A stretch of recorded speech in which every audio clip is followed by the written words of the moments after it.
Principal, মানুষের বিবেক দাবি করে যে এরকম একটা জায়গা থাকা দরকার যেখানে এই কঠিন অপরাধের শাস্তি যেখানে দেওয়া যায়। আল্লাহ পাক সেরকম একটা জায়গা রেখেছেন, ওই জায়গাটার নাম হলো পরকাল, ওইটার নাম আখিরাত। এবং সেখানে মানুষের শরীর দাঁতগুলি পাহাড়ের মতো হবে, মানুষের জাহান্নামীদের দাঁতগুলি পাহাড়ের মতো হবে। তো দাঁত যদি হয় পাহাড়ের মতো, তাহলে গালটা কত বড় হবে, বডিটা কত বড় হবে, এভাবে জাহান্নামে নিক্ষেপ করা হবে। আবার এই পৃথিবীতে অনেকে এমন অনেক ভালো কাজ করে যেই কাজগুলির পুরস্কার দেওয়ার জন্য পৃথিবীর এই সীমিত হায়াত যথেষ্ট নয়।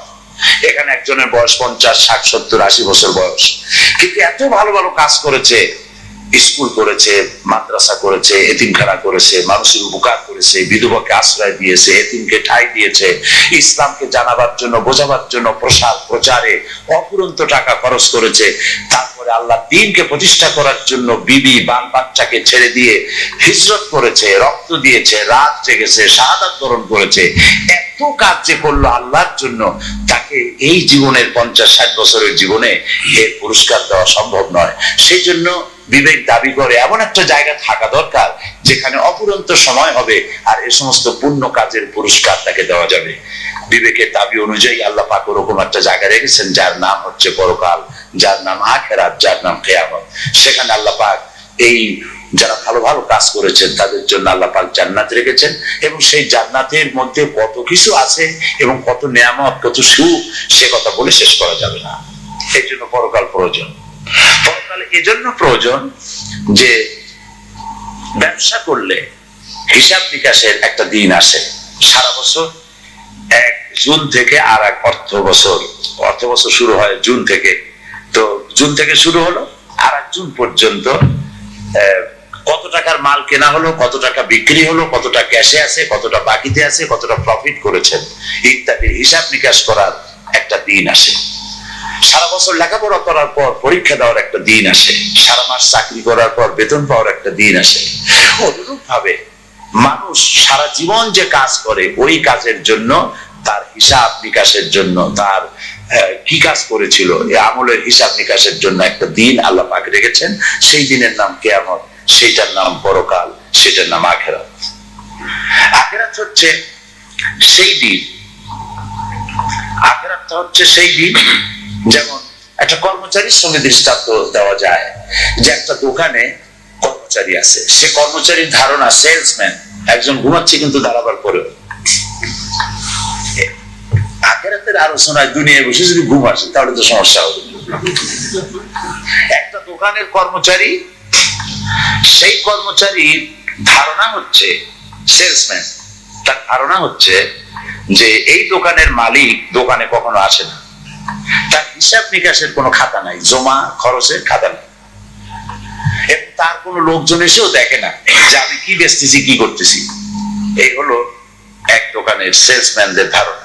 আর এক দোকানের সেলসম্যানদের ধারণা হচ্ছে যে এই দোকানের মালিক মাঝে মধ্যে এখানে আসে, প্রকাশ্য আসে, গোপনেও আসে। আবার তার কিছু গোয়েন্দা বিভাগের লোকও আছে, তারাও এসে ঘোরাফেরা করে দেখে যায়। আর এরপরে জমা খরচের খাতা আছে। এই দুই দোকানের কর্মচারীদের আমল একরকম হবে কি? যেই কর্মচারীদের ধারণা যে মালিক নাই, খাতা নাই, হিসাব নাই, জমা নাই, খরচ নাই, সে তো ওই দোকানের লাল বাতি জ্বালাবে 6 মাসের মধ্যে, সব খেয়ে শেষ করে ফেলাবে, ঠিক কিনা? আর যেই দোকানের কর্মচারীদের ধারণা হচ্ছে যে এখানে মালিক আছে, হিসাব জমা খরচের খাতা আছে, সে তার প্রত্যেকটা বিকৃত পয়সা বাক্সের মধ্যেই রাখবে এবং হিসাবটা দিতে জবাবদিহি করার জন্য তার মন মানসিকতা সেভাবে তৈরি করা হবে। এই দৃষ্টান্ত হচ্ছে পরকালে বিশ্বাসী আর অবিশ্বাসীদের। পরকালে যারা বিশ্বাসী তারা জানে যে তার স্রষ্টা, তার মালিক আল্লাহ পাক তাকে দেখছেন সব সময়ের জন্য, এবং তার গোয়েন্দা বিভাগের পুলিশ আছে, ফেরেশতা আছে যারা তাকে অবলোকন করছে, পর্যবেক্ষণ করছে। আর জমা খরচের একটা খাতা আছে যা প্রত্যেকের গলায় ঝুলাই দেওয়া হয়েছে, সেটা দেখা জরুরত নাই, আমরা দেখতে পারবো না তার জরুরত কি। আল্লাহ পাক কোরআন শরীফে বলেছেন প্রত্যেকের গলায় তার আমলনামাকে ঝুলিয়ে দেওয়া হয়েছে। আপনারা দেখেন কি? জি, হাত দিয়ে ধরা যায়? তো যা দেখি না, ধরতে পারি না, তা বিশ্বাস করি না। আনসিন ইজ নাথিং, এটাকে আপনারা বিশ্বাস করেন? আমরা বাতাস দেখি না কিন্তু বিশ্বাস করি, অস্তিত্ব বিশ্বাস করি। ইথার দেখি না, বিশ্বাস করি। অক্সিজেন দেখি না, বিশ্বাস করি। ফুল দেখি, তার ঘ্রাণ দেখি না, ঘ্রাণকে অস্বীকার করতে পারি না। অসংখ্য জিনিস আছে যেগুলি আমরা দেখি না, কিন্তু তার অস্তিত্বকে অস্বীকার করার কোনো উপায় নেই। এই জন্য আমলনামা এখানে ঝুলানো আছে, কিতাব এখানে ঝুলানো আছে, এখানে সব লিপিবদ্ধ হচ্ছে, কি করছেন, কোথায় যাচ্ছেন, সবকিছু লিপিবদ্ধ হচ্ছে। তো আল্লাহ পাক কিভাবে এই কিয়ামত, এই পরকাল অনুষ্ঠিত করবেন সে সম্পর্কে কোরআনে কারিমে অসংখ্য কথা আল্লাহ পাক কোরআনে কারিমের মধ্যে বলেছেন। কাফেরেরা প্রশ্ন করেছে যে আইদা মিতনা ওয়া কুননা তুরাবান যালিকা রাজউন বাঈদ, আমরা মরে যাব, তারপর মাটি হয়ে যাব, এরপরে আমাদেরকে আবার উঠানো হবে, এই কথা তো বিশ্বাস করা বড় মুশকিলের কথা। সব বুঝি, কিন্তু এটা কি কথা যে আমরা মরে গেলে আল্লাহ না হয় একজন এক আছে বা থাকলেন, কিন্তু মরবো তারপরে আবার পুনরুত্থিত হব, আবার আমরা জিন্দা হব, এটা তো একটা অসম্ভব কথা। সূরা ইয়াসিনের মধ্যে আল্লাহ পাক বলেছেন, কাফেররা এই কথাও বলেছে, মান ইউহিল ইযামা ওয়া হিয়া রামীম, আমরা আমাদের হাড্ডি গুড্ডি যখন মাটির সাথে মিশে যাবে তারপরে এগুলিকে কে আবার জিন্দা করবে, এটা হবে কি করে? আল্লাহ পাক সব কথার জবাব দিয়েছেন। আল্লাহ পাক বলেছেন, আই হাসাবুল ইনসানু আন ইউতরাকা সুদা, মানুষ কি ভেবেছে যে তাকে এমনি এমনি ছেড়ে দেওয়া হবে? তাকে এমনি এমনি ছেড়ে দেওয়া হবে না। আলাম ইয়াকু নুতফাতাম মিন মানিয়্যিন ইউমনা, একথা কি তোমরা জানো না যে তোমাদেরকে এক ফোঁটা নিক্ষিপ্ত নাপাক পানি থেকে তোমাদেরকে সৃষ্টি করা হয়েছে। সুম্মা কানা আলাকাতান ফাখালাকা ফাসাওয়া, এরপরে সেই পানি ফোঁটাকে, সেই নাপাক পানি ফোঁটাকে রক্তপিণ্ডে পরিণত করা হয়েছে, তারপর সুন্দর করে সুগঠিত করা হয়েছে। ফাজআলা মিনহু যাওজাইনিল যাকারা ওয়াল উনসা, এরপরে মায়ের পেটের ভিতরে কোনটাকে পুত্র সন্তান করা হয়েছে, কোনটাকে কন্যা সন্তান করা হয়েছে। আলাইসা যালিকা বিকাদিরিন আলা আইয়ুহিয়াল মাউতা, যে আল্লাহ পাক এভাবে বিনা অস্তিত্ব থেকে অস্তিত্ব দান করতে পারলেন, সে আল্লাহ কি তোমাকে মৃত্যুর পরে জিন্দা করতে পারবেন না? মাশাআল্লাহ, একেবারে মুমিনের মতোই জবাব দিয়েছেন, আলহামদুলিল্লাহ বলছেন। আল্লাহ পাক প্রশ্ন করেছেন, আলাইসা যালিকা বিকাদিরিন, আল্লাহ পাক, এই আল্লাহর পক্ষে কি এটা সম্ভব নয় যে তিনি মৃত্যুকে জিন্দা করতে পারবেন? মরা দানা থেকেই তো তিনি গাছ ফলান, সেই গাছকে বিশাল আকৃতি দান করেন, এটা যে আল্লাহ পাক পারেন, সে আল্লাহ তোমাকে আবার চিন্তা করতে পারবেন। আল্লাহ পাক বলেছেন, আনতুম আশাদ্দু খালকান আমিস সামাউ বানাহা, তোমাকে সৃষ্টি করা কঠিন না ওই বিশাল আকাশটাকে কঠিন তৈরি করা কঠিন? অত বড় বিশাল আকাশটাকে যে বানাইছেন, আর তোমাকে বিনা অস্তিত্ব থেকে যিনি অস্তিত্ব দিয়েছেন। হাল আতা আলাল ইনসানি হিনুম মিনাদ দারি লাম ইয়াকুন শাইয়্যান মাযকুরা, মানুষের জীবনে কি এমন এক সময় এসেছিল না যে সে কোনো বিষয়বস্তু হিসেবে পরিগণিত ছিল না, পৃথিবীতে কোনো অস্তিত্বই ছিল না, কোনো নাম নিশানা ছিল না, সেইখানে অস্তিত্বে আনলেন তোমার কৈশোর, তোমার যৌবন, তোমার বার্ধক্য, ছেলে মেয়ে সবকিছু দিয়ে দিয়া তারপর আল্লাহ মৃত্যু দিলেন যে আল্লাহ পাক, সে আল্লাহ পাক তোমাদেরকে আবার জিন্দা করতে সক্ষম হবেন, অবশ্যই হবেন। পরকালের সেই দিনটি সম্পর্কে আমাদেরকে সতর্ক হতে হবে এই কারণে যে পৃথিবীর কোন আদালতে মানুষ যদি কারো বিরুদ্ধে কোনো কেস হয়, তাহলে লোয়ার কোর্টে যে কেস হলো, এখানে যদি কেউ হেরে যায় তাহলে হাইকোর্ট করা যায়, হাইকোর্টে যদি হেরে যায় তাহলে সুপ্রিম কোর্ট করা যায়, সুপ্রিম কোর্টেও যদি সে হেরে যায় তাহলে প্রেসিডেন্টের কাছে আপিল করা যায়। এই সুযোগ পৃথিবীতে আছে। কিন্তু আল্লাহ পাকের আদালত হচ্ছে এমন যে আল্লাহ পাকের আদালতে কেউ যদি জীবনের মামলায় হেরে যায়, আপিল করার আর কোনো জায়গা নেই, কিসের জায়গা? পৃথিবীতে কেউ যদি পরীক্ষায় একবার ফেল করে, ম্যাট্রিক পরীক্ষা দিয়েছে, ফেল করেছে, আবার পরীক্ষা দিয়ে পাশ করার সুযোগ আছে, আবার ফেল করলো, আবার পরীক্ষা দিয়ে পাশ করার সুযোগ আছে, 1000 বার এরকম পরীক্ষা দেবে, ফেল করবে, পাশ করার সুযোগ আছে সারা জীবন। কিন্তু আল্লাহ পাকের আদালতে জীবনের পরীক্ষা যে ফেল করবে, আর একটিবার পরীক্ষা দেওয়ার কোনো সুযোগ নাই। সেই জন্য সেই পরকাল, সেই আখিরাত, এই আখিরাতের ভয় সকলের অন্তঃকরণে সব থেকে বেশি থাকা উচিত। হযরতে ওসমান রাদিয়াল্লাহু তাআলা আনহু কবরের কাছে গিয়ে সব থেকে বেশি কাঁদতেন। তাকে প্রশ্ন করা হতো, আপনি রাসূলুল্লাহ যখন জান্নাত জাহান্নামের কথা বলেন তখন আপনি কাঁদেন, কিন্তু এত কাঁদেন না যত কাঁদেন কবরের কাছে এসে, কারণ হযরত ওসমান রাদিয়াল্লাহু তাআলা আনহু বলেছেন, আমি রাসূল করিম সাল্লাল্লাহু আলাইহি সাল্লামকে বলতে শুনেছি, এই কবর হচ্ছে প্রথম থানা, এই থানায় যদি কারো বিরুদ্ধে চার্জশিট হয়ে যায় তাহলে সব জায়গায় সে ধরা পড়ে যাবে, সব জায়গায় আটকে যাবে। আর এখান থেকে যদি কেউ মুক্তি পায়, তাহলে সে সব জায়গায় মুক্তি পেয়ে। যদি পরকালে আমার কাজ সম্পর্কে জবাবদিহি করতে হবে এই অনুভূতি যদি আমার থাকে, তাহলেই আমি বাঁচতে পারবো অন্যায় কাজ থেকে। এই জন্য পরকালকে বিশ্বাস করা একটা মানুষকে ভালো হওয়ার জন্য সব থেকে উত্তম পন্থায়, এর থেকে উত্তম কোন পথ নাই। এই পরকাল, এই কিয়ামত অনুষ্ঠিত হওয়ার আগে আল্লাহ পাক বলেছেন কিভাবে হবে। এটা ওপেন সিক্রেট, একেবারে খোলাখুলি আল্লাহ পরিষ্কার করে দিয়েছেন যে পরকালে কিয়ামত হওয়ার আগে ইজাস সামাউ ফাতারাত ওয়া ইদাল কাওয়াকিবু ইনতাসারাত ওয়া ইদাল বিহারু ফুজ্জিরাত ওয়া ইদাল কুবুরু বু'সিরাত, যখন আকাশ সমূহ বিদীর্ণ হয়ে যাবে, আকাশ এই অবস্থায় থাকবে না যেমন আছে। ইয়াউমা নাতবিস সামাউ কাতাইয়িস সিজিল্লি লিল কুতুব, কিতাবের পৃষ্ঠা যেমন একটার উপর একটা এরকম পড়ে, আকাশগুলি একটার পরে একটা এভাবে ঠাস ঠাস করে পড়বে, ভেঙে চুরে চুরমার হয়ে যাবে। আকাশে অবস্থায় থাকবে না, তারকা সমূহ বিচ্ছিন্ন হয়ে পড়বে, দরিয়া সমূহের পানি শুকিয়ে গিয়ে তার তলদেশ থেকে অগ্নি উদ্গীরণ হবে, কবরের ভিতরে যা কিছু আছে সব বেরিয়ে পড়বে। আল্লাহ পাকের কোন কথা এভাবে তিনি বলেন নাই যেগুলি হতেও পারে, সব কথা কনফার্ম হবে।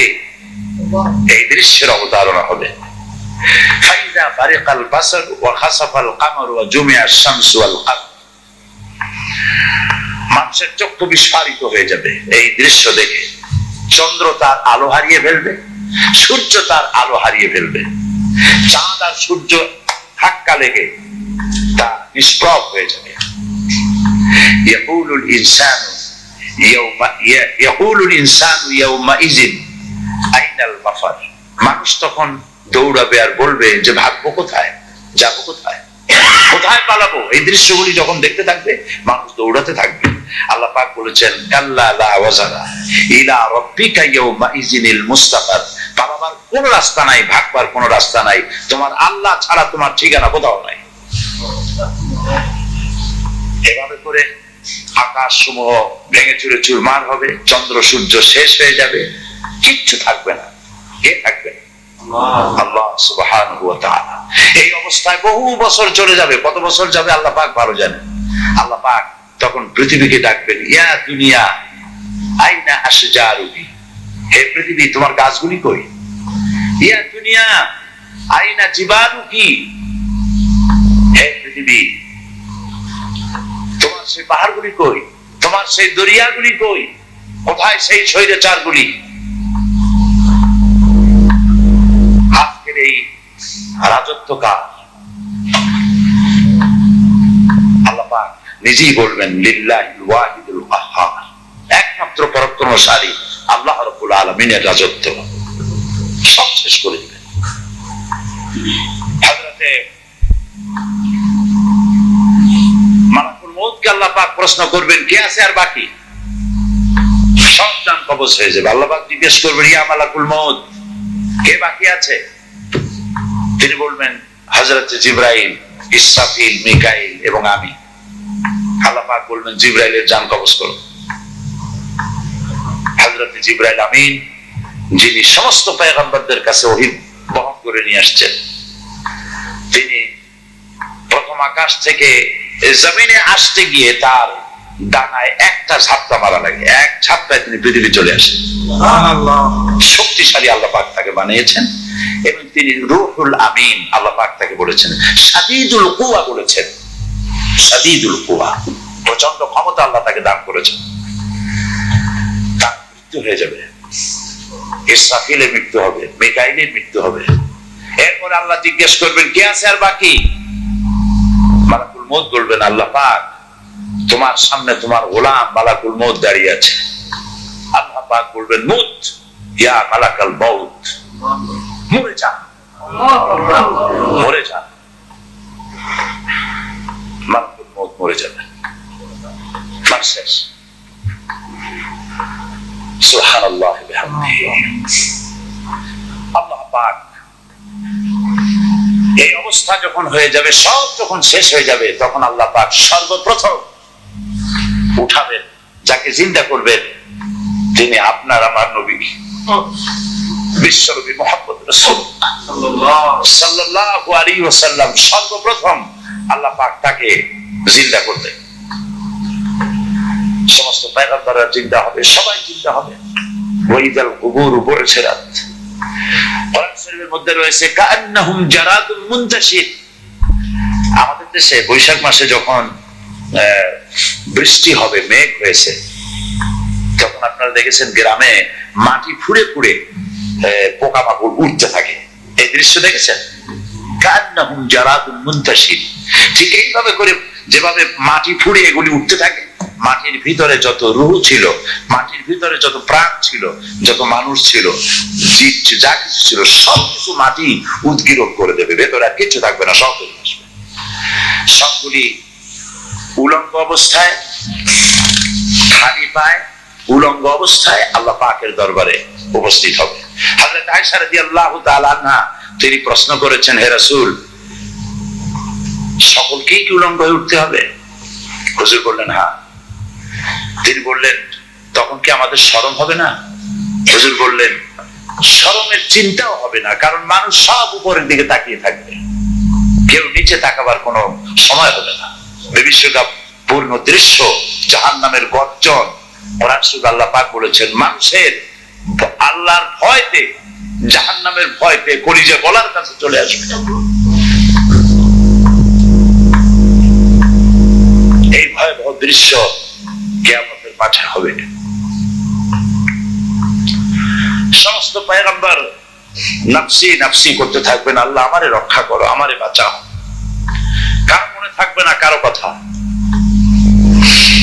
ইয়াউমা লা ইয়ানফাউ মালুন ওয়ালা বানুন, সন্তান সন্ততি, স্ত্রী পুত্র পরিজন দিয়ে কোনো উপকার কারো হবে না। কোন পীর সাহেব কাউকে সুপারিশ করার কোনো সুযোগ নাই।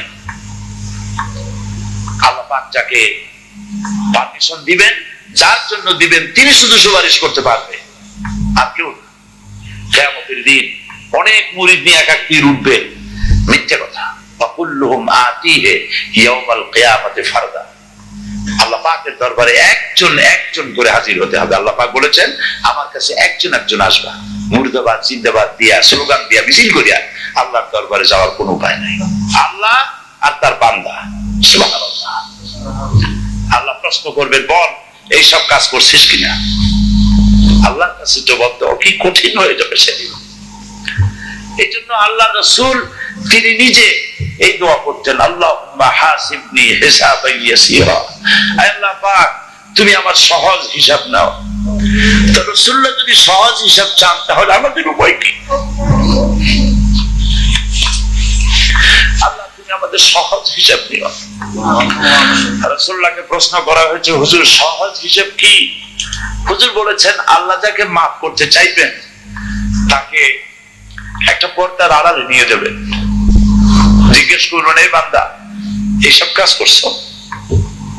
এখন আল্লাহ জিজ্ঞেস করতেছেন, সে তো ভয়তে অস্থির হয়ে যাবে, কেঁদে পাগল হয়ে যাবে। আল্লাহ করিবেছি, আবার মাফ করে দাও। আল্লাহ পাক তার জবানে সমস্ত পাপের কথা শুনে সে যখন অনুতপ্ত হয়ে কাঁদতে থাকবে, আল্লাহ বলবেন, যা মাফ করে দিলাম, জান্নাতে চলে যা। এটা হচ্ছে হিসাব ইয়াসির। আল্লাহুম্মা হাসিবনি হিসাবান ইয়াসীরা। কাবা শরীফ মানুষ যখন তাওয়াফ করে, এই তাওয়াফের ষষ্ঠ তাওয়াফে একটা দোয়া আছে। এই দোয়া আমি যখনই পড়ি, আমি চোখের পানি রাখতে পারি না। ষষ্ঠ চক্কর একটি দোয়া আছে। দোয়াটা হচ্ছে, আল্লাহুম্মা ইন্না আলাইয়া হুকুকান কাসীরান ফীমা বাইনি ওয়া বাইনাক। আয় আমার রব, তোমার সাথে আর আমার সাথে অনেক দেনা পাওনা আছে, আর তোমার বান্দাদের সাথেও আমার অনেক দেনা পাওনা আছে।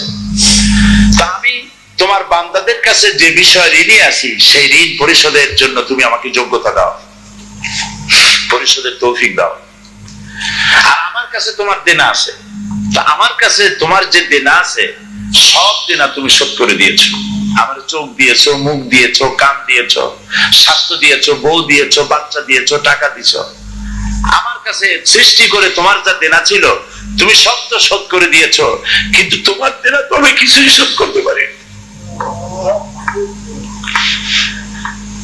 তোমার দেনা আমার শোধ করার একটা পথ আছে মাবুদ, সেই পথটা হলে তুমি আমার মাফ করে দাও।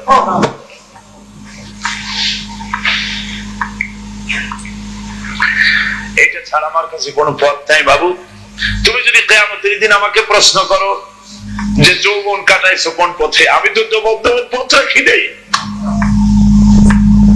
আমি তো আমার যৌবনকে নষ্ট করে ফেলেছি। তুমি যদি প্রশ্ন করো টাকা পয়সা কামাই করেছো কোন পথে, আমি তার জবাব দেওয়ার পথ রাখি নেই। যদি প্রশ্ন করো কোন পথে খরচ করেছো, আমি সেটারও পথ রাখি নাই, নষ্ট করে ফেলেছি। তুমি আমাকে ক্ষমা করে দাও। সেজন্য আল্লাহর কাছে দোয়া করতে হবে, রব্বানা আতিনা ফিদ দুনিয়া হাসানাতান ওয়া ফিল আখিরাতি হাসানা ওয়া কিনা আযাবান নার ওয়া আদখিলনাল জান্নাতা মাআল আবরার ওয়া আদখিলনাল জান্নাতা বিগাইরি হিসাব। আল্লাহ, তোমার নেককার বান্দাদের সাথে আমাকে জান্নাত দিও, আর তুমি দয়া করে কিয়ামতে আমার কোনো হিসাব দিও না। বিশ্বাস করুন, আল্লাহ যদি কাউকে কিয়ামতে হিসাবের জন্য ধরেন, জাহান্নাম ছাড়া কোনো উপায় নেই। হিসাবের জন্য যদি আল্লাহ তার কোনো বান্দাকে ধরেন, জাহান্নাম ছাড়া কোনো উপায় নেই। সেই জন্য আল্লাহর কাছে এই দোয়া করতে হবে, আল্লাহ পাক তুমি আমার হিসাব নিবা না, আমাকে ক্ষমা করে দিও। তো আল্লাহ পাক কিয়ামতে যে বিচারটা করবেন, আল্লাহ পাক হচ্ছেন হাকামুল হাকিমিন। যেমন রহমান রহিম, তেমন কাহ্হার এবং জব্বার। একটা সরিষা পরিমাণ নেকি যদি কেউ করে, আল্লাহ তার জন্য তাকে পুরস্কৃত করবেন। আর একটা সরিষা পরিমাণ গুনাহ যদি কেউ করে, আল্লাহ তার জন্য তাকে তিরস্কার করবেন। তবে আল্লাহ পাক হচ্ছেন গফুরুর রহিম। ওই যে গতকাল বলছিলাম, শয়তান বলেছিল যে আল্লাহ আমি তোমার সমস্ত বান্দাগুলি দিয়া জাহান্নাম ভরে দেব। আল্লাহ তখন ফেরেশতাদেরকে ডেকে বলছিলেন, ফেরেশতারা, শয়তানে বললো কি শুনেছো? তোমরা যাও পৃথিবীতে, আমার বান্দারা শয়তানের ওয়াসওয়াসায় পড়ে যদি একটা গুনার নিয়ত করে, গুনাহটা করে নাই, গুনার নিয়ত করেছে, আমলনামায় একটা গুনাহ লিখে দিল। আমলনামায় কোনো গুনাহ লিখবা না। গুনার নিয়ত করেছে, গুনাহটা করে নাই, গুনাহ লিখবা না। যখন গুনাহটা করে ফেলবে, তখন একটা গুনার জন্য একটা গুনাহ লিখো। আর যদি তওবা করে, তা আমি মাফ করে দেব। আর যদি আমার বান্দা একটা নেকের নিয়ত করে, একটা নেক কাজের নিয়ত যদি করে, তাহলে কাজটা করে নাই, নেক কাজের নিয়ত করেছে, হজে যাবে নিয়ত করেছে, যায় নাই, যেতে পারেনি, এখনো দান করবে এখনো করে নাই, নিয়ত করেছে, আমলনামায় একটা নেকি লিখে দিবা। আর যখন নেকের কাজটা করা হবে, তখন 10টা গ্রেস মার্ক লাগাই দিবা, 10 গুণ বাড়াই দিবা। আর আল্লাহ পাক বলেছেন, আমি যে আমলে খুশি হব, নিচে হলো 10, উপরে 700 পর্যন্ত বাড়াই দেব। সুবহানাল্লাহ। এই হচ্ছে আমার আল্লাহ পাক। তিনি কিয়ামতের দিন বিচার অত্যন্ত কঠোর হবেন। কোন পয়গম্বরের ছেলে, কোন পয়গম্বরের স্ত্রী, কোন পয়গম্বরের বাপ, এটা আল্লাহ দেখার কোনো জরুরত নেই। যেখানে পয়গম্বরের বাপ কেডা, মা কে, এইটা যখন চিন্তা করবেন না, তখন উপায়টা কি হবে? আমাদের উপায়টা কি হবে? ইব্রাহিম আলাইহিস সালাম তার আব্বার সম্পর্কে বলবে কিয়ামতের দিন, আল্লাহ, আমার আব্বার কাছে আমি ওয়াদা করছিলাম, আমার আব্বারে আমি সুপারিশ করতে চাই, তুমি মেহেরবানি করে তাকে জাহান্নাম থেকে মাফ করো। আল্লাহ পাক বলবেন, ইব্রাহিম, তোমার এই সুপারিশ আমি মঞ্জুর করলাম না। কারণ আজর তোমার পিতা হতে পারে, কিন্তু সে আমার খলিলকে আগুনে ফেলার ব্যাপারে ষড়যন্ত্র করেছে, আমি তোমার বাপকে ক্ষমা করব না। এবং শিরক যারা করবে, জাহান্নামে অবশ্যই যেতে হবে। রাসূল সাল্লাল্লাহু আলাইহি ওয়াসাল্লামকে প্রশ্ন করা হয়েছে, হুজুর, আপনার আব্বা আব্দুল্লাহ এবং মা আমিনার ব্যাপারে কি হবে? রাসূল সাল্লাল্লাহু আলাইহি ওয়াসাল্লাম বলছেন, আমি জানি না, আমি বলতে পারবো না। রাসূল তার আব্বা এবং মায়ের ব্যাপারে কিয়ামতে যেখানে বলতে পারবেন না বলছেন, সেখানে কি উপায় হবে আমাদের? এই জন্য সেই কিয়ামত, সেই পরকালের ব্যাপারটিতে অত্যন্ত সতর্কতা অবলম্বন করে জবাবদেহিপূর্ণ জীবন যাপন করতে হবে প্রত্যেকটি মুসলমানকে। আমল বাঁচাতে পারবে আমাদেরকে। আমল যদি ভালো হয়, আল্লাহ পাক ক্ষমা করবেন। আমল খারাপ হবে, যে কেউ হোক না কেন, আল্লাহ ছাড়বেন না। নূহ আলাইহিস সালাম আল্লাহর পয়গম্বর, তার ছেলেকে নাম জাহান্নামে যাবে। নূহ আলাইহিস সালাম আল্লাহর পয়গম্বর, তার স্ত্রী জাহান্নামে যাবে। লূত আলাইহিস সালাম আল্লাহর পয়গম্বর, তার স্ত্রী জাহান্নামে যাবে। আবার ফেরাউন কাফের, তার স্ত্রী জান্নাতে যাবে। শুধু আমলের উপরে নির্ভর করছে।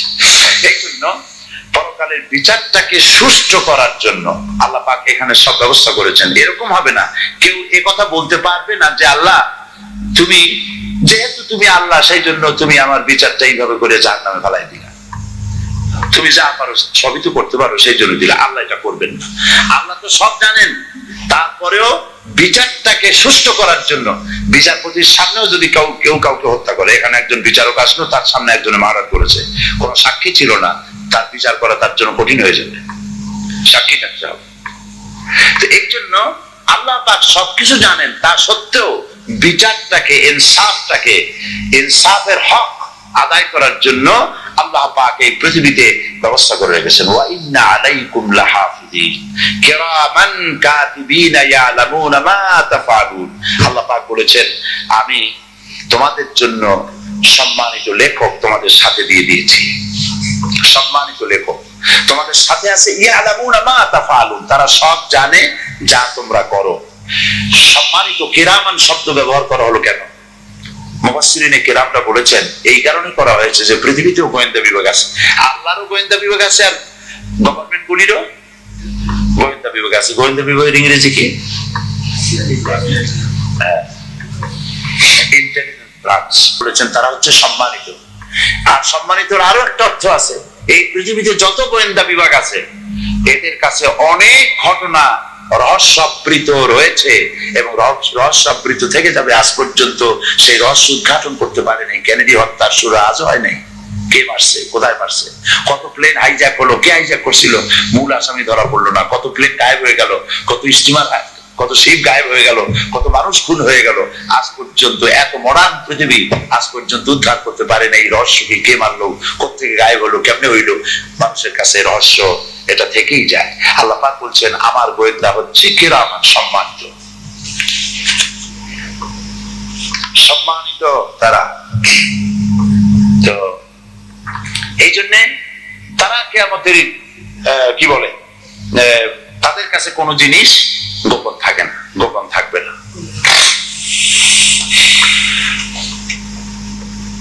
তো এই জন্য আল্লাহ পাক এই পৃথিবীতে মানুষের জন্য রেখেছেন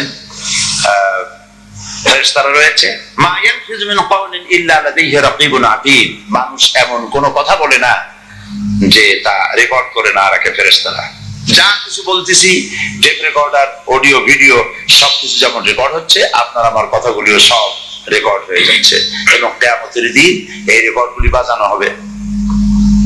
যদি অস্বীকার করে, যদি বলে যে এইসব পাপ করিনি, আমলনামা তো দেওয়া হবে। আমলনামা পাওয়ার পর মানুষ অস্বীকার করবে, বলবে, মুজরিমরা, গুনাহগারেরা বলবে যে আল্লাহ এই পাপ আমি করি নাই, ফেরেশতারা আমার বিরুদ্ধে এগুলি খামোখা বানায় নিচ্ছে। আল্লাহ পাক তখন জবান বন্ধ করে দিবেন। আল ইয়াউমা নাখতিমু আলা আফওয়াহিহিম, জবান বন্ধ হয়ে যাবে, হাত কথা বলবে। ওয়া তুকাল্লিমুনা আইদিহিম, বিশ্বাস করেন? বুঝতে দেরি হয়েছে বলেই জবাব দিতে দেরি হলো। হাত কথা বলবে, বিশ্বাস করেন? আল্লাহ পাক কোরআন শরীফের মধ্যে বলেছেন যে আচ্ছা মুখ দিয়ে কথা বলার তৌফিক কে দিয়ে? জিহ্বা কথা বলে কার হুকুমে? আল্লাহর হুকুমে হাতে কথা বলবে, আল্লাহর হুকুমে পায়ে কথা বলবে, সব বলবে যে আমাকে দিয়েই করা হয়েছিল, আমাকে দিয়েই করা হয়েছিল, সমস্ত কথা বলে দিবে। আর উপায় থাকবে তখন? কোন উপায় থাকবে না তখন। আর যখন উপায় থাকবেই না তখন সে নিজের হাত পায়ের দিকে লক্ষ্য করে বলবে ক্বালু লিজুলুদিহিম লিমা শাহিদতুম আলাইনা। লোকটি তার হাত পায়ের দিকে তাকায় বলবে আমার বিরুদ্ধে বললি কেন, সাক্ষী দিলি কেন? এত যত্ন করছি, এত ক্রিম মাখাইছি, এত সাবান মাখাইছি, এত যত্ন করেছি, ঠান্ডা না লাগে সেজন্য এত হেফাজত করছি, আমার বিরুদ্ধে সাক্ষী দিলি কেন? হাত পায়ে বলবে কোনো উপায় নাই, তোমাকে যিনি জবান দিয়েছেন সে আল্লাহই আমাদের জবান দিয়েছে কথা বলার জন্য। উপায় থাকবে, হাতে পায়ে যদি সাক্ষী দিল তার কোন উপায় থাকলো? আর কোন উপায়। এরপরেও যদি অস্বীকার করে, তাহলে এখন যেভাবে ভিডিও হচ্ছে, এই ভিডিও করার বুদ্ধিটা কে দিচ্ছেন? আল্লাহ পাক এরকম ফিতায় আমাদের মুভমেন্ট গুলি ধরে রাখতে সক্ষম নয় কি? প্রয়োজন হলে চলচ্চিত্র দেখিয়ে দেওয়া হবে। তুমি জিনা করো নাই, দেখো। হত্যা করো নাই, দেখো। মদ খাও নাই, দেখো। ইন্না লিল্লাহি ওয়া ইন্না ইলাইহি রাজিউন। কোন উপায় থাকবে না, কোন উপায় নাই। এরপরে সে বলবে আল্লাহ পাক তাহলে এক কাজ করো, রব্বানা আখরিজনা না'মাল সালিহান গায়রাল্লাযী কুননা না'মাল, মেহেরবানি করে আরেকটা বার জমিনে পাঠাও, এইবার যদি জমিনে যেতে পারি তাহলে আর কোনো খারাপ কাজ করবো না, এবার ভালো হয়ে যাবো। আল্লাহ বলবেন আর সম্ভব নেই, এবার যাও, জাহান্নাম তোমার ঠিকানা। নাউযুবিল্লাহি মিন যালিক, জাহান্নামে যেতে হবে। সেদিন আমাদেরকে কেউ বাঁচাইতে পারবে না, কেউ রক্ষা করতে পারবে না। সুপারিশ করবেন অবশ্য মুহাম্মদুর রাসূলুল্লাহ সাল্লাল্লাহু আলাইহি ওয়াসাল্লাম, তিনি সুপারিশ করবেন। সেই সুপারিশ পাওয়ার মতো যোগ্যতা আমাদেরকে অর্জন করতে হবে, জবাবদিহিমূলক জীবন যাপন করতে হবে। আজকে সকালবেলায় আমি একটা জায়গায় তেলাওয়াত করতেছিলাম, আমি সে জায়গাটা লিখে নিয়ে আসছি, যেহেতু আয়াতটা বড় আমি মুখস্থ করতে পারিনি তখন। এটা ছিল সূরা ইব্রাহিম, যখন বিচার ফয়সালা হয়ে যাবে, আজকে সকালে তেলাওয়াত করছিলাম, বিচার ফয়সালা যখন হয়ে যাবে তারপরে সেখানে জাহান্নামী নেতা এবং তার অনুসারীদের মধ্যে ঝগড়া শুরু হয়ে যাবে। নেতা এবং অনুসারী সব যাবে জাহান্নামে, যারা নাকি আল্লাহ দ্বীনের বিরোধিতা করেছে, তারা সেখানে বসে ঝগড়া শুরু করবে। আল্লাহ পাক সেই ডায়লগ গুলি কোরআনে উঠাই দিয়েছেন যে ঝগড়া যেটা হবে, কি ঝগড়া হবে শোনো। ফাকানাত দুআফাউ লিল্লাযীনা ইসতাকবারু ইন্না কুন্না লাকুম তাবাআন, অনুসারীরা নেতাদেরকে বলবে যে দেখো নেতারা, দুনিয়ায় আমরা তোমাদের অনুসারী ছিলাম, যা বলেছো তাই শুনেছি, তোমরা মিছিল করতে কইছো, মিটিং ভাঙতে কইছো, তোমরা দেওয়ালে লিখতে বলছো, যা বলছো তাই আমরা মেনে নিয়েছি। ফাহাল আনতুম মুগনুনা আন্না মিন আযাবিল্লাহি মিন শাই, আজকে তোমাদের কথা শোনার কারণেই তো জাহান্নামে আসলাম, এই দোজখের আযাব কিছু কি আমাদের জন্য কমাই দিতে পারো? আযাব তো সহ্য। লাউ হাদানাল্লাহু লাহাদাইনাকুম, নেতারা বলবে দেখো আল্লাহ যদি আমাদের হেদায়েত করতো তবে না আমি তোমাদেরকে হেদায়েত করতে পারতাম, আমার নিজের কাছেই তো হেদায়েত নাই। সাওয়াউন আলাইনা আজাজিনা আম সাবারনা মা লানা মিন মাইস, আজকে ধৈর্য ধরো আর চিল্লাপাল্লা করো, যাই করো না করো, তোমার জন্য যা আমার জন্য তাই, উপায় নেই। ওয়াকানা শাইতানু লাম্মা কুদিয়াল আমরু ইন্নাল্লাহা ওয়াদাকুম ওয়াদাল হক, তখন সবাই শয়তানকে দায়ী করবে যে বেটা শয়তান, তোর ওয়াসওয়াসাই আমাদের সর্বনাশ হইল। এখন এই শয়তান, এইটা আসল শয়তান হইতে পারে, এই শয়তান বড় নেতাও হতে পারে। মিনাল জিন্নাতি ওয়ান নাস, শয়তান তো জিনের মধ্যেও আছে, মানুষের মধ্যেও আছে। এখন এই শয়তান তখন যখন নাকি চূড়ান্ত ফয়সালা হয়ে যাবে, তখন শয়তানকে যখন বলা হবে, শয়তান বলবে, তখন বলবে যে দেখো আল্লাহ যে ওয়াদা করছিলেন সে ওয়াদা তো হক ছিল এবং আল্লাহ তার ওয়াদা পালন করেছেন। তিনি ওয়াদা করেছিলেন নেক কাজ করলে বেহেশতে যাবে, খারাপ করলে জাহান্নামে যাবে, খারাপ করছো দোজখে আসছে। ওয়াআদতুকুম ফাখলাফতুকুম, আর আমিও তোমাদেরকে একটা ওয়াদা করছিলাম, সেটা হলো ইট ড্রিঙ্ক এন্ড বি মেরি, খাও আর ফুর্তি করো, আখিরাত বলে কিছু নাই, ওই পরকাল বলে কিছু নাই, একটা ওয়াদা আমি করছিলাম, সেই ওয়াদা আজকে খেলাফ করলাম।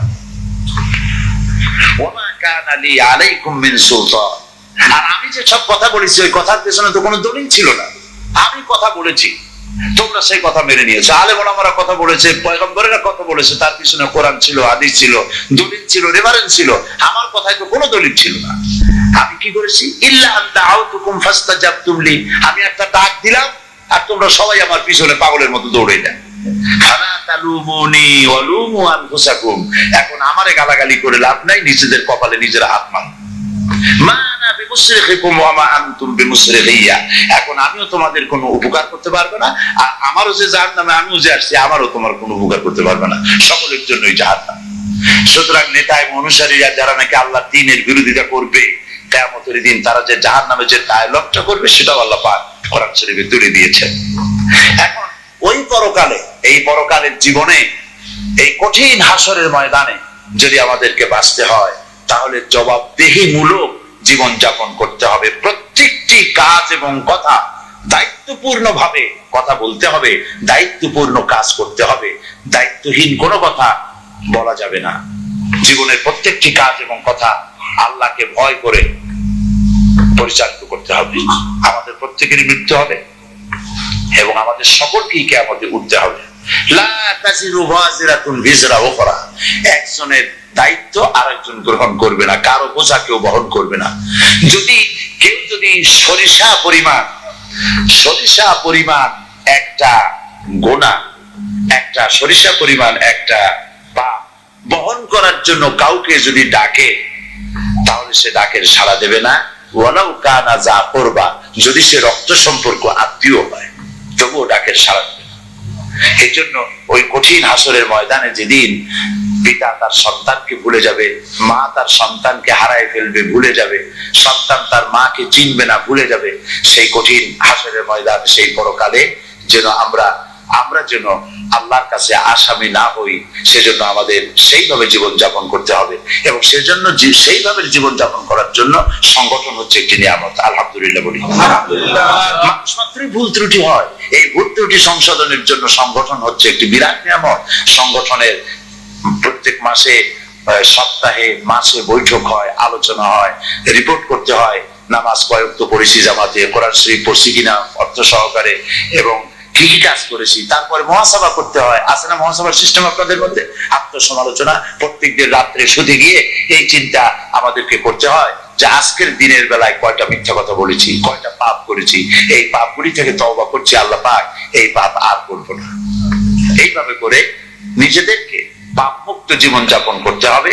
এবং অনেকগুলি দোয়া আছে, যে দোয়াগুলি রাসূল করিম সাল্লাল্লাহু আলাইহি ওয়াসাল্লাম শিখিয়েছেন, সে দোয়াগুলি আমল করতে হবে, যেগুলি হুজুর নিজে পড়েছেন। সেই দোয়াগুলি, অনেক দোয়া আছে, রাসূল করিম সাল্লাল্লাহু আলাইহি ওয়াসাল্লাম এত জিকির করেছেন।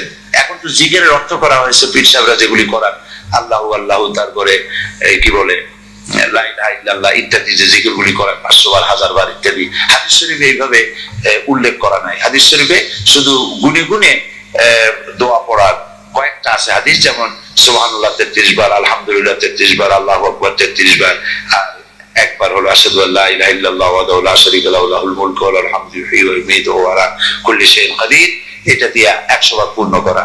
তারপরে ফজরের নামাজের পরে লা ইলাহা ইল্লাল্লাহ ওয়াহদাহু লা শারীকা লাহু লাহুল মুলকু ওয়া লাহুল হামদু ওয়া আলা কুল্লি শাইইন কাদির 10 বার পড়তে হয়। এই রকমের অনেকগুলি হুজুর যত জিকির করেছেন, দোয়া করেছেন, সবগুলি যদি একটা কিতাবে আনা হয়েছে, সেই কিতাবটা লিখেছেন ইমাম মুহিউদ্দিন নববী রাহমাতুল্লাহ আলাইহি। কিতাবের নাম হলো কিতাবুল আজকার। কিতাবুল আজকার এত বড় কিতাব। মাওলানা মওদুদী রাহমাতুল্লাহ আলাইহির একটা কিতাব আছে, সেই কিতাবের নাম হচ্ছে আজকারে মাসনুনা, জামাত ইসলামী দিল্লি থেকে প্রকাশিত, মাওলানা মওদুদী রাহমাতুল্লাহ আলাইহির লেখা আজকারে মাসনুনা। যদি কেউ কিনতে পারেন, খুঁজে পান তো কিনবেন। ওর মধ্যে সকালে, সন্ধ্যায়, ফজরে কোন সময় কি দোয়া করতে হয় এবং সেই দোয়ার কত সওয়াব আল্লাহ পাক দান করেন। যেমন ছোট্ট একটি বুখারী শরীফের শেষ হাদিস, রাসূল কারীম সাল্লাল্লাহু আলাইহি ওয়াসাল্লাম বলেছেন, কালিমাতানে হাবিবাতানে ইলার রহমান খাফিফাতানে আলাল লিসান। আল্লাহর কাছে আল্লাহ পাকের কাছে দুইটি কলেমা আছে। সেই কলেমা দুটি উচ্চারণ করতে জিহ্বায় খুব হালকা, আর যখন আল্লাহ উচ্চারণে খুবই হালকা, আর আল্লাহর কাছে খুবই প্রিয়। হাবিবাতানে ইলার রহমান সাকিলাতানে আলাল মিজান। আর মিজানে যখন এটা দেওয়া হবে, তখন মিজানটা, পাল্লাটা ভারী হয়ে যাবে। উচ্চারণে খুবই হালকা, আল্লাহর কাছে খুবই প্রিয়, এবং কিয়ামতে পাল্লা ভারী করে দেবে। সেই দোয়া দুটি হচ্ছে, কালেমা দুটি হচ্ছে সুবহানাল্লাহি ওয়া বিহামদিহি সুবহানাল্লাহিল আযীম, সুবহানাল্লাহি ওয়া বিহামদিহি সুবহানাল্লাহিল আযীম, সুবহানাল্লাহি ওয়া বিহামদিহি সুবহানাল্লাহিল আযীম। হাদিস শরীফে এসেছে যে জান্নাতের ভিতরে বেহেশতীদের কোনো দুঃখ থাকবে না। জান্নাতীদের মনে কোনো দুঃখ থাকবে না, একটাই দুঃখ হবে। সেই দুঃখটা কি? সেই দুঃখটা হবে, জান্নাতীরা মনে মনে চিন্তা করবে, আরে অমুক সময় খামোকা বসেছিলাম, তখন যদি আল্লাহর জিকির করতাম, তাহলে জান্নাতে আরো নিয়ামত পাইতাম। এরকম আমাদের জীবনে আছে। গাড়ির মধ্যে বসে আছে, আজেবাজে চিন্তা করতেছি। বাড়িতে বসে আছি, লোকজন কাছে নাই, আজেবাজে চিন্তা করতেছি, গল্প করতেছি। গাড়িতে বসে আছি, গাড়ি চালাচ্ছি, ততক্ষণ যদি সুবহানাল্লাহি ওয়া বিহামদিহি সুবহানাল আযীম সুর করে, সুন্দর করে যদি পড়তে থাকি, তেলাওয়াত যদি করতে থাকি, সওয়াব হতে থাকবে। আর এগুলি আমলনামা ভারী হবে। কিয়ামতের দিন জান্নাতের অনেক নিয়ামতের ভাগী হওয়া যাবে। নেকি বেশি করে কামাই করা দরকার, যেহেতু কিয়ামতে পাউন্ড চলবে না, ডলার চলবে না, রিয়াল চলবে না, কিয়ামতে শুধু নেকির দরকার। আর সেই নেকি হচ্ছে হাসি মুখে যদি কারোর সঙ্গে কথাও বলেন, একটা সদকা দেওয়ার মতো সমান সওয়াব আল্লাহ পাক আমল নামায় লিখে দেন। আসুন ভালো ভালো কাজ করি। আমার সময় শেষ বলা হয়েছে, তো আমরা যেন ভালো ভালো কাজ করতে পারি, ভালো পথে চলতে পারি, ভালো কথা বলতে পারি, ভালো চিন্তা করতে পারি। কারণ আমার কথা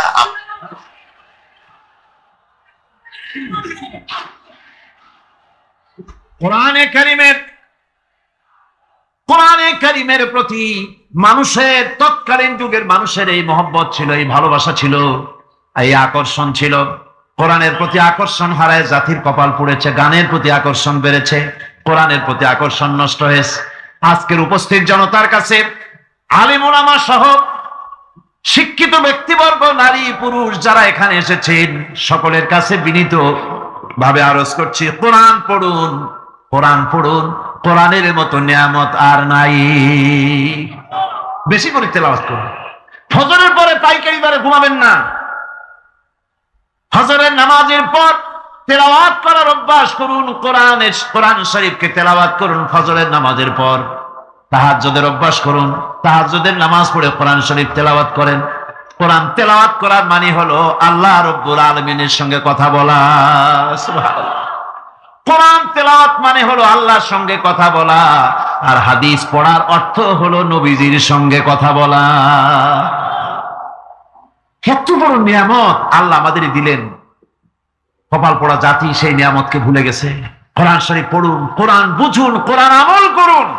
আল্লাহ রাব্বুল আলামিন ভাগ্য খুলে দেবে, ভাগ্য খুলে দেবেন। দেশে শান্তি আসবে, বরকত আসবে, রহমত আসবে। এই শান্তি, রহমত, বরকত যদি লাভ করতে চায়, কোরআনের কোনো বিকল্প নাই। সকলকে দাওয়াত দেই, সব মানুষ আজকে যত লোক এসেছেন সকলকে আল্লাহ পাক কোরআন সহিহ করে তেলাওয়াত করার তৌফিক আল্লাহ পাক আমাদেরকে দান করুন। কোরআন শরীফ সহিহ ভাবে বোঝার তৌফিক আমাদের দিন। কোরআন অনুযায়ী জীবন চালাবার তৌফিক আল্লাহ পাক আমাদের দান করুন। কবি বলছেন, সবক পড় ফির सदाकत का, अदालत का, शुजाअत का। सबक पढ़ फिर सदाकत का, अदालत का, शुजाअत का, लिया जाएगा काम तुझसे दुनिया की इमामत का। কোরআন থেকে আরেকবার বীরত্ব, সততা, ন্যায়নিষ্ঠা আর ন্যায় বিচারের শিক্ষা গ্রহণ করে দুনিয়ায় যদি তুমি ঝাঁপায় পড়তে পারো, তাহলে এই পৃথিবীর নেতৃত্ব আবার তোমার হাতে আল্লাহ রাব্বুল আলামিন ফিরাইয়া দিবেন। হারানো মর্যাদা আবার ফিরে আসবে। এই পৃথিবীতে তো আমরা ছিলাম, وَكَذَلِكَ جَعَلْنَاكُمْ أُمَّةً وَسَطًا لِتَكُونُوا شُهَدَاءَ عَلَى النَّاسِ। এইভাবে পৃথিবীর মধ্যে আমি তোমাদেরকে মধ্যমপন্থী উম্মত হিসেবে সৃষ্টি করেছি। তোমরা হবে দুনিয়ার সাক্ষী। তোমরা কি দুনিয়ার সাক্ষী? কন্যাকান জোরে সরে। রোজার মাস এখনো দেরি আছে, আমার মনে হয় যে আপনারা রোজা রাখাই শুরু করছেন। ইফতারও করেন নাই, সেহরিও কপালে জোটে নাই। কথা কইবেন পুরুষের মতো ঠাস ঠাস করে। আমরা ছিলাম, আমরা হব পৃথিবীর জন্য সাক্ষী। আমরা কি হব? সাক্ষী কারে কয়? সাক্ষী বলা হয় পৃথিবীতে, আমাদের দেশে মাটি কাটলে মাটির মধ্যে মাটি কাটিয়া, মাটি খনন করে একটা উঁচা এরকম ঢিবি মতো বানায় রাখে। চতুর্দিকের মাটি কাটে, মাঝখানে একটা উঁচু মতো বানায় রাখে। এটারে কি কয়? বাংলাদেশের সব জায়গায় এটারে কয় সাক্ষী। ওটা কিসের সাক্ষী? হ্যাঁ, মাটি কাটার সাক্ষী। কতখানি কাটা হইলো, গভীর কত, চওড়া কত, এটা ওটা প্রমাণ করে। কন্ট্রাক্টর আসিয়া ফিতা ধরে মাপে দেখবে, আর মাটি কদ্দুর কাটা হইছে, এটা হইছে তার সাক্ষী। আল্লাহ রাব্বুল আলামিন বলছেন, আমি তোমাদের দুনিয়ার মানুষের জন্য সাক্ষী বানাইলাম। মুসলমানেরা তোমরা সাক্ষী, তার মানে তোমার মাথায় ফিতা ধরে আমেরিকা, ব্রিটেন, জার্মান, জাপান, দুনিয়ার সুপার পাওয়ার তোমরা যাদের বলো, দুনিয়ার সব শক্তিগুলি তোমার মাথায় ফিতা ধরে মেপে তোমার সাথে প্রতিযোগিতা করবে। অর্থনীতিতে, রাজনীতিতে, সমাজনীতিতে, ভদ্রতায়, শিষ্টাচারে, মানবতায়, সব দিক থেকে তোমার সমান হওয়ার জন্য দুনিয়া তোমার সাথে প্রতিযোগিতা করবে। তুমি হবে বিশ্বের মানদণ্ড। বিশ্ববাসীর অনুকরণীয় একটি জাতি, ইমামে আকওয়াম, খাইরে উমাম তোমাদের বানানো হয়েছে।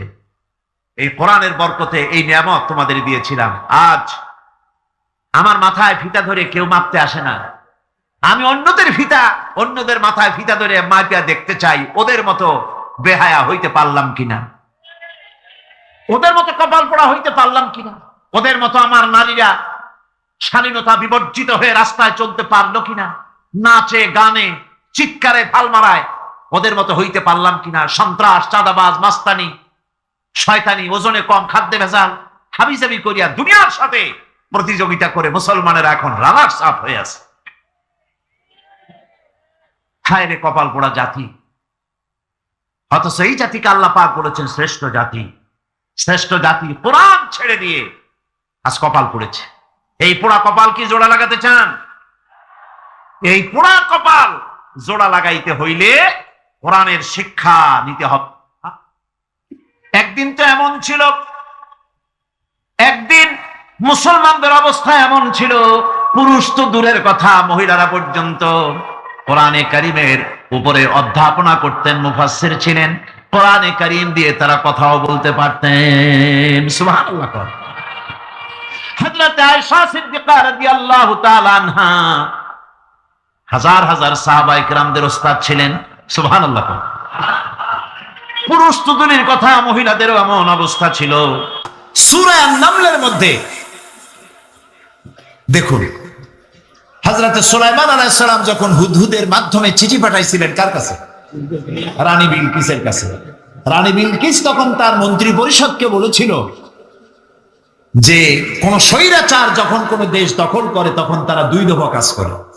প্রথম দফা হলো সম্মানিত লোকদেরকে বেইজ্জত করে, আর হার্স এবং নাসল, ফসল এবং মানুষকে হত্যা করে, ফসল নষ্ট করে, মানুষ হত্যা করে।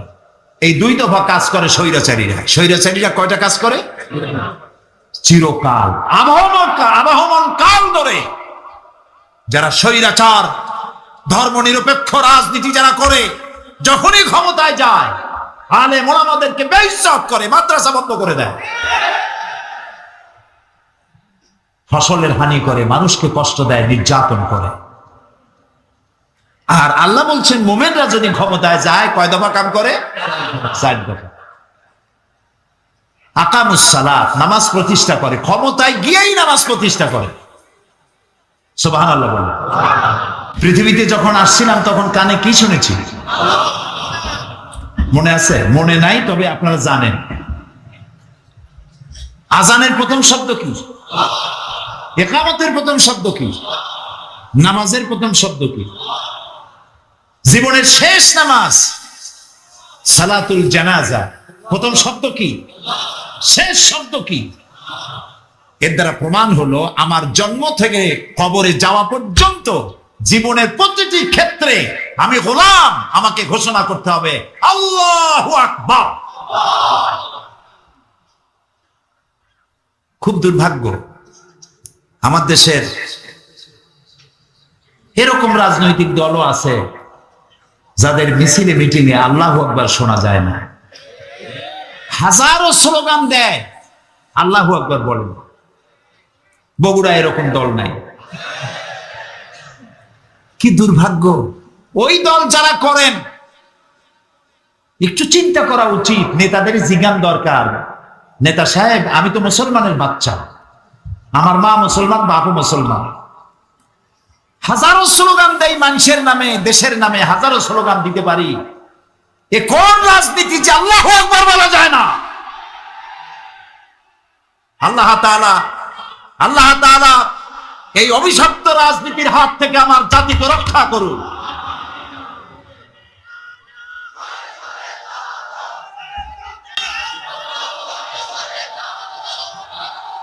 প্রিয় ভাই সব, সুতরাং নামাজ, 5 ওয়াক্ত নামাজ আমরা জীবনে আর ছাড়বো না। যুবকেরা, অনেক যুবক মনে করে এখন তো যৌবন কাল, একটু বিয়ে টিয়া করি, বাচ্চা টাচ্চা হোক, তারপরে ধীরে ধীরে নামাজ ধরবো। তুমি যে বিয়ে করতে পারবা তার কোনো গ্যারান্টি আছে? তোমার যে বাচ্চা হবে তার কোনো গ্যারান্টি আছে? তুমি যে বুড়া হবা তার কোনো গ্যারান্টি আছে? বৈশাখ মাসে যখন ঝড় হয়, ঝড়ে শুধু পাকা আম পড়ে না, কাঁচা আমগুলোও পড়ে, ঠিক না? নিঃশ্বাসের কোনো বিশ্বাস নাই, আজ আছি কাল নাই, এই অবস্থা। এই যে কথাগুলি শুনলাম, আল্লাহ যেন আজকেই এশার নামাজ যারা পড়ে নাই, আজকে থেকেই যেন এশা থেকে নামাজ শুরু করতে পারি, আল্লাহ যেন তৌফিক দেয়, বলেন আমিন।